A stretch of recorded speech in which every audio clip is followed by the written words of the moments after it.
you at Domicile Design. At Domicile Design, we specialize in custom interiors. And a few years ago, we started doing a lot of chalk painting. Chalk painting furniture, which enables us to bring life back into old pieces, make them a little bit more modern, and pair them with some more contemporary fabrics to get more life into it. So this is going to be the first of a three-part series.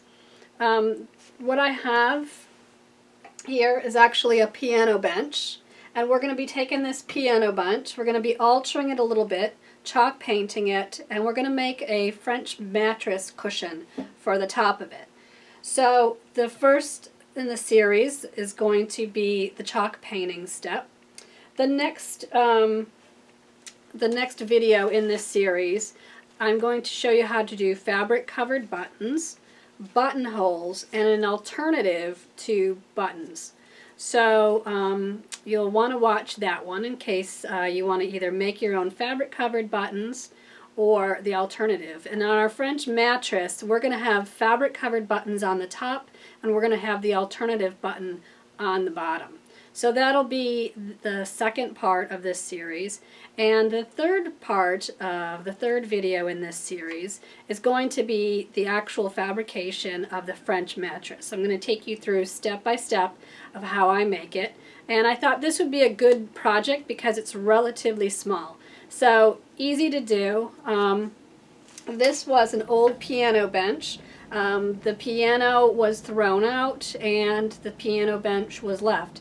The proportions on it are pretty good, and it's got a little opening lid right here. So I might paint this slightly different color, but we'll talk about that when we get to that stage. The first thing that I need to do to alter this piano bench is piano benches sit a little bit higher than a normal seat. So this sits up pretty high, and then with a cushion on it, it would actually be quite high. So usually 17 to 18 inches is what I say is a good comfortable seat base. If you're going to add a cushion onto it, still makes it a comfortable seat. So what I'm going to do is I'm actually going to cut this down so that it's approximately 17.5 inches. And that'll give me plenty of room to add my cushion onto it and still have a comfortable seating. I'm envisioning that this piece would be something that would be maybe in a hallway by a door. It would be the perfect size to sit down, change out shoes when you're coming or going from a house. This space underneath is actually probably quite perfect for a boot tray. I'm in New England, and boot trays seem to be what we need in the winter time. It's a snowy day here today, so this is a great indoor project for me to be working on. If you go to my website, domiciledesign.com, you will see some step-by-step instructions on the chalk painting steps, but I'll take you through in this series right now, this first episode. The fabric that we're going to choose for this project, this is Schumacher Topsail Linen Stripe. It's an older fabric, so it may not be available now. But if you can see, it's a very pale, it's a linen, and it's a very pale sort of blue and cream stripe. And when you think about French mattresses, they're typically they would be done in a pillow ticking stripe. So this is kind of a modern take on a pillow ticking stripe. And we thought that this would be a nice soft cushion sitting up here. So this is marked as the face because this fabric, it's a linen. And if this was not marked as face, I wouldn't know which side was the right side out. This is the back side, and they're virtually identical. But it's nice to have that marking from the manufacturer when they ship out cut yardage. So we're going to put this aside because we don't need that right now. That'll come up when we make our buttons. We're going to make some buttons using this fabric. And certainly our French mattress is going to be using that fabric as well. So you'll see here, I've marked already where I'm going to do my cuts. I used a pencil line, And then I use just some painter's tape to kind of make a square line all the way around, a straight edge. I'm going to take it over to my wood shop area on the other side of the workroom here, and I will cut these legs down, and then I'll show you the next step. And then we'll talk about the colors when I come back too. Okay, I'm back and I've cut off the sections that we need. Now I have 4 of these short little stubs that'll probably become fire starters or kindling. It's nice hardwood. They'll go in a burn pile of mine. So now I have raw edges on the bottom. I just used a handsaw for this and it cut a pretty clean line, but it's still a raw edge under here. So when I get around to sanding this piece, I'll be sanding it in between painting layers. I'm going to be sure to hit the corners down here of the feet a little bit with my sandpaper. But what I also have when I'm totally done, when it's all done being painted and waxed, I've got some felt pad for the feet. So I'll put 4 of these little felt dots on the bottom of the legs, and that'll help elevate it just a little bit so it doesn't damage any floor that it happens to be sitting on. So I always keep a bag of these around because they don't last forever, so periodically you want to go change them off. And these are just really inexpensive at a discount store. That's generally where you'll find them. So the first step to do, excuse me, the first step is to clean this. Now we're using Annie Sloan chalk paint. I love Annie Sloan chalk paint. It goes on almost any surface. It can go on plastic, metal, wood, just about anything. But what we want to do, because this is an old piece and it's been sitting around, it had some water damage on the bottom. So what I want to do is to clean it really well with denatured alcohol. And that'll help the paint stick really well. So I like to use rubber gloves. I always have these package vinyl gloves just for these small jobs like this where when you're working with stuff, to protect your fingers. And this is cheesecloth. Familiar with cheesecloth? This is usually kept up in our kitchen supplies. When we're doing some bouquet garnis and things for stews or roasts, and you need to put herbs in a bundle, make a sachet, an herb sachet, you use cheesecloth. So here's the package. It's found with kitchen supplies. You can also find it sometimes with canning supplies in a hardware store. But cheesecloth is very handy to have when working on furniture. So this is denatured alcohol, and I'm just going to put some denatured alcohol on my cheesecloth. This one I think is, it doesn't say if it's odorless, so but it's not a real strong. It's just sort of a light alcohol smell. And you're going to want to rub all the surfaces down. This is going to take off whatever dirt is there. And I'm going to keep applying. I can see some dirt coming off. It evaporates very quickly, so it's safe for wood. It goes on quick and it just evaporates.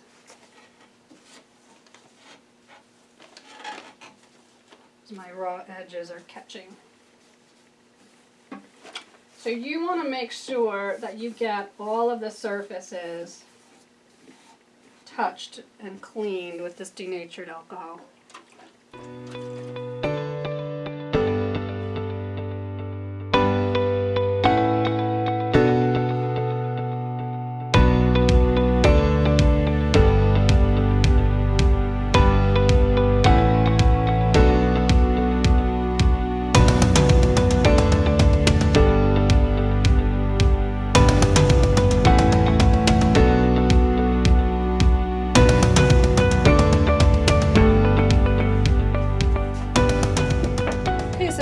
Denatured alcohol, and you can see my rag, it got off quite a bit of dirt, that'll affect your paint finish. So the best thing to do before you paint is to do your prep. So we are done with that. And at this point I'm going to toss out my gloves. I don't need my gloves. I don't, chalk paint is water-based, so you don't need to worry about gloves unless you want to stay really clean. But for me, if I'm working with a water-based paint, I generally don't wear gloves. So, paint colors. I'm using up what I have. These are Sloan chalk paints, and these are the only chalk paints I've used. When I started doing chalk paint, I had a distributor local that had Sloan chalk paint, and I started experimenting with them. And what I love about these chalk paints is that they're easy to mix together. Generally, I just use them straight out of the can because the colors are so nice. But for this project, I'm using up what I have, and I really do kind of want it to coordinate with my cushion fabric, which is here. I'll put this up. So I'm going to have a cushion here. And the paints that I had was sort of a duck egg, which is like a robin egg blue. It's here. And it's kind of a greeny blue. I don't know if you can see it, but it's kind of a greeny blue, and I love this color, but it doesn't really go with the blue on the fabric. I do have pure white, a can of pure white. It's old and it's gone a little bit thick, so it's one that I'm not going to use straight out of the can. I rarely use pure white straight out of a can because I find it too high contrasty. But that I'm mixing with some colors. I do have a French linen. This is one of my really favorite colors. It's a gray. It's a really nice sort of warm gray color.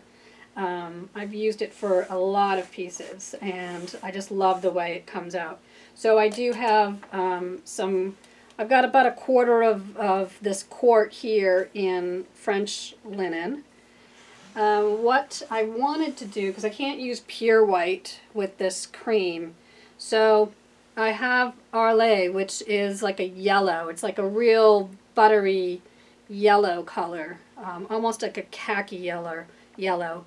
So I've mixed up some of this Arlay with pure white, and it's actually giving me a really nice cream color.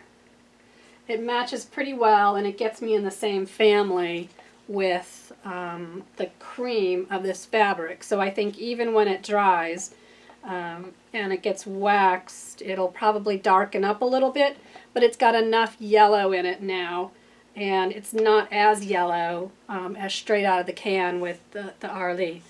So the other color that I wanted to have in my mix, just to kind of play with, is I wanted a blue, and that duck egg did not work because, like I said, this duck egg was just a little bit too sort of turquoisey gray, and this is more of like a royal blue or an ultramarine blue. So I took my pure white as my base because I knew I just wanted sort of a pale version of this blue, and I have a Greek blue. So I added Greek blue to my pure white, mixed that all up, and then it was looking kind of real sort of baby blue, and it didn't have the intensity that this has with a little bit of ultramarine color in it. But I have a Napoleonic blue, which is quite a strong color on its own. And I added just a few drops of this Napoleonic blue, and I got what I think I'm going to be pretty happy with in a blue here. It's very light, but it's got a bright intensity to it that also matches sort of the ultramarine blue color of this blue. So I think what I'm going to do, like I said, I just take colors straight from the paint quart and just paint a piece of furniture. But on this piece, I'm going to try something a little bit different. And my thought was to, first of all, I'll move this fabric again. For the top, I'm going to do this top right here, just the lid, in the cream color that I have. So the top is going to be cream. The base here, I'm going to do 1 coat of French linen on the whole base. I'm going to let that dry. I'll probably sand. You have to sand. I use a light, really fine grit sandpaper in between. Sand in between coats. And I think one of my idea is to do a dry brush technique out of the blue for the lower. And I'm either going to do it so it's kind of distressed, or I'm going to do a dry brush technique so it almost has a linen type effect. But I'm not really sure exactly how that's going to turn out. So, I think that's my initial thought. We'll start it, we'll see how it goes, and we'll make corrections as we go.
the first coat on. This takes about 2 hours to dry. It's actually, I can touch it now. It's dry to the touch already. But I'm going to let this sit for 2 hours. Then I'm going to come back with some fine grit sandpaper, some really smooth fine grit sandpaper. I'm going to lightly sand everything down. And then I'm going to do a second coat of the cream for the lid and a second coat down here for the legs. You can, you can go right to from this to a dry brush technique if you want more of a distressed look. And I might think about doing that. Just doing 2 coats up on the lid, and maybe I will go right to a dry brush for the base. I'm going to sand it up and see how I feel. The great thing about this paint is if you can try it, if you don't like it, you can always go back and redo it. And it's very quick to do, really easy to use these paints. And like I said, they're all clean up with water, so there's absolutely like no odor right now. I'm working inside in my workroom. There's no odor to these paints at all. They dry super fast and they're super easy to work with. So we'll come back and I will, I think I'm going to decide what I'm going to paint for the lid, and I'll go ahead and do a coat of paint. I might go with the blue, a little teaser there. I think I might go with the blue on the inside. Maybe even mix between Napoleonic and the Greek blue, something, maybe a strong blue. That's kind of what I'm feeling right now. So I'm going to go ahead and paint out the inside and do a second coat on the top and some sanding, and I'll meet you back. Hi, I'm back, and I'm going to update you with the progress of this bench. So I did 2 coats of the French linen, which is the gray, 2 coats of that on the base. I did 2 coats of the cream on my lid, so that's the top and this little lip edge on the lid. I also went ahead, you can see the blue now, it's quite shocking. I did, this is Greek blue in here, the Annie Sloan Greek blue. And the last thing I'm going to do to this bench is I'm taking the color that I told you about, the sort of lightish blue that was a mixture of pure white, Greek blue, and a little bit of Napoleonic blue. It's this real kind of pretty light blue color, and I'm dry brushing. I've dry brushed the legs, and I'm going to show you how I dry brush the remaining piece. So it literally is a dry brush. This is just a bristle brush. I dip it in my paint. Excuse me, I'm going to dab it off so it's not clumpy on here. And then I'm going to go fast with making some lines horizontally. I don't want any glops here. And it kind of just picks up in the high points. And now I'm going to go, because I don't want it just in one direction. I think I mentioned I want it kind of like a linen effect. So I go that way, and then I'm going to go up and down a little bit too. Sort of give it a little hash mark look.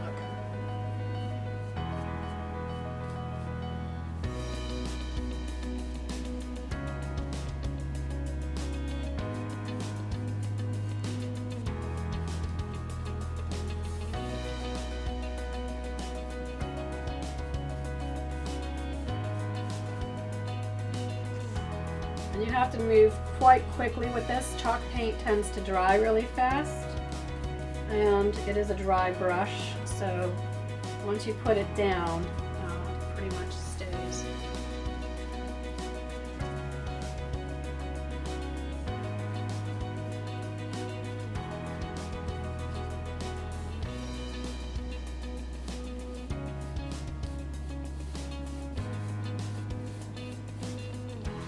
And you can see on the leg, I'll do this leg over here, and what I like about doing the dry brush technique on the leg is that it shows this little profile on the inner side. When you take your brush back and forth this way, it hits this lip There's a little indent here in the profile, which doesn't normally show. So doing a dry brush technique is a good way to sort of show off some of the contours on the furniture.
So I think I'm going to leave it there. And the next thing that needs to happen is this needs to thoroughly dry. So I usually let it totally dry overnight. And then I'm going to sand it down with very fine grit sandpaper. And then I will take a clear wax to it, apply clear wax, and buff it. And I'll be back to show that. Excuse me. But in the meantime, I just want to remind you, this is what our fabric looks like. And that's kind of what our bench will look like with this stripe on it. So you can see where I used the cream. I wanted the cream to relate to the cream and the bench. And I wanted to get the base a little bit closer to the blue so that it would look like it's all a pair and it's all made to be perfectly coordinated together. So I'm pretty happy with the way this looks. And I'm going to let this dry overnight. I'll give it a sand, and then I'm going to apply a clear wax to it. It's an Annie Sloan wax, clear wax. I'll apply that. I'm going to let that wax also set up 24 hours, and then I'll come back and buff it. So I may show some of the process for doing the waxing and the sanding and the buffing, so you get an idea of that, and then we'll come back and I'll show you the finished piece when it's done.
now with the bench, and it's all dried. You saw that I put some wax on it and let that dry, and then the last stage was buffing. And what I used for a buffer, which I showed in the video, this is like a shoe shine brush. I think it is actually for shoe shining. It's called the Ultimate Buffing Brush, but I think it also might be used for horses. It might be a horse brush, but it's just a natural hair bristle brush, and it's just real easy and comfortable, and really you just want to get some friction and some heat going, and this is a soft wax, and it'll just bring it to a nice buttery sheen. Really nice feeling. Then the last thing that I like to do is, this is a flannel backed fabric, and it's a piece of lining scrap that I have, and I've got these around my workroom, and I like the flannel side, and I give that a buff at the end because I can put some heat and some friction into it, and I can get into some more details, into some of the grooves and things a little bit easier than I can with the brush. So I do that, and I'll probably, periodically over the next couple days as I'm working on this bench, I'll just come along and keep kind of buffing it. If it feels sticky or tacky anywhere, then I just kind of keep buffing it down and let it sit, buff it down, and find, when I'm done, it'll just be a really nice, smooth, buttery feel to it. And it won't be sticky, it won't be tacky at all. The thing with wax is you don't want to put too much on. You want to put a very fine layer on. Let it go. If you feel there are spots that you didn't get wax on, you can always go back and add a little more wax. That's not a problem. So what you may have noticed, I'll show you the inside lid here. I did end up doing a couple different techniques. It's kind of a bonus. I remembered or found that I had these stencils. I've had these for years and been wanting to do something with these stencils. And there were like 4 different leaf stencils. So I picked 2 of the leaves, and I just kind of crisscrossed to do the design in the corners on opposite ends. And then I wanted to have some lettering, and I don't have any kind of machine that cuts out lettering for me. So I kind of did this an old-fashioned way. I went onto my computer, I went into a banner layout in Microsoft Word, created the word as a banner, found the text that I wanted, the font that I wanted for the text, and then I just cut out, I had these are like nautical map papers. I've got a few of them, they're placemats actually, and I use these nautical papers a lot for decoupage work. I just find them interesting, and a lot of the ports are areas that I know. So I find them to be just really interesting. You could use a map, you could use magazines, you could use whatever you want. So it's a really easy, quick, inexpensive way to get some text onto a piece without having to have a fancy machine or anything. So I simply put the printed banner over this, and I just cut the letters out. You had a little bonus because I actually spelled grateful incorrectly with an E at the end. So you saw how I edited that, took that E out, and just kept on going. It's that easy. So then in the end, I covered over the decoupage with Mod Podge. You could have also just put a layer of Mod Podge down, put the letters on top of it. I used glue because I found that my Mod Podge, I'm working in kind of a cool room right now, and the Mod Podge seems to dry really quickly, so I didn't want to get any extra layers underneath the text. What I'll probably do is go back and add one more coat of Mod Podge to this back lid, but I think it's all good for now. I wouldn't have wanted to wax over the paper, and so that's why I chose to Mod Podge just the lid. I waxed everything else. So you saw me buffing the edges here, and I buffed the inside of my my bench because a wax finish is just fine on the inside. I just didn't want to put wax up over these letters and have to buff these. I needed something that was going to protect a little bit better, and Mod Podge is just the thing for that. You could probably also use like a varnish or a shellac if you want, but I find for something like this that Mod Podge, it's just quick, it's easy, it's simple, and I've got it on hand. And there's no odor to it, so you don't have to worry about working in it in a small space. So this is our bench, and I hope you enjoyed it. I hope it inspired you to find a piece that you can refurbish and put a second life into. Love to see your comments. I'd love to see your projects. Post a picture of the projects that you repurpose, something that you paint. You don't have to use chalk paint. You could use whatever paints you have around. Just experiment with it. The good thing about customizing a piece of furniture is that if you don't like it, you can just change it. You've already changed it one time. You can change it to be what you want. So the next video is going to show you how I make buttons. I'm going to show you how to do buttonholes, although we're not going to use buttonholes in the cushion. But I thought that would be interesting because a lot of people get confused or don't feel that they make good buttonholes. So I figured I'll show you how to make buttons. I'm going to show you how to make an alternative button. So if you don't have a button machine or a way of making fabric covered buttons, then there's going to be an alternative button that we're also going to use on our cushion, seat cushion. And then the third video will be the French mattress construction. So this is a great piece because it's not real big, and the fabrication should go together quite quickly. And I hope you enjoy it, and I'd look forward to seeing what you do with your pieces. Thanks for watching.